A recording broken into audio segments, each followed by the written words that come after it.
தினம்தோறும் விளக்கேற்ற நல்ல எண்ணெய் இதயம் நல்லெண்ணெய்.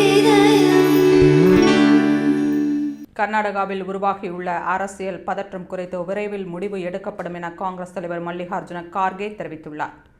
முதல்வர் சித்தராமையா மற்றும் துணை முதல்வர் டி.கே. சிவகுமார் இடையேயான கருத்து முரண்பாடு தொடர்ந்து அதிகரித்து வரும் நிலையில் இரு தரப்பினரும் டெல்லி சென்று தலைமைக்கு தங்களது நிலைப்பாட்டை விளக்கி வருகின்றனர். குறிப்பாக சிவகுமார் ஆதரவாளர்கள் முதல்வர் மாற்றம் குறித்து தீவிரமாக அழுத்தம் கொடுத்து வருவது கர்நாடக அரசியலை மேலும் பரபரப்பாக்கியுள்ளது. இந்த சூழலில் நிலைமையை கட்டுக்குள் கொண்டுவர கட்சி தலைமை தலையிடும் என கார்கே தெரிவித்துள்ளார். இது குறித்து பேசிய அவர், கர்நாடக அரசு எப்படி செயல்படுகிறது என்பதை மக்களே மதிப்பிடுவார்கள்.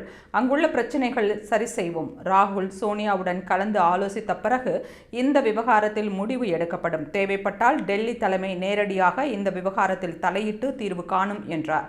அதைத் தொடர்ந்து பீகார் தேர்தல் தோல்வி குறித்து பேசிய அவர், பீகார் தேர்தலில் பல தவறுகள் நடந்துள்ளதாகவும் ஓட்டு திருட்டு நடந்துள்ளது உண்மை என்றும் குற்றம் சாட்டினார். SIR முறையிலும் மின்னணு வாக்குப்பதிவு இயந்திரங்களிலும் பல குளறுபடிகள் இருப்பதாக சாடிய அவர், தேர்தல் நடைமுறைகள் சுதந்திரமானதாகவும் வெளிப்படையானதாகவும் இருக்க வேண்டும் என்று வலியுறுத்தினார்.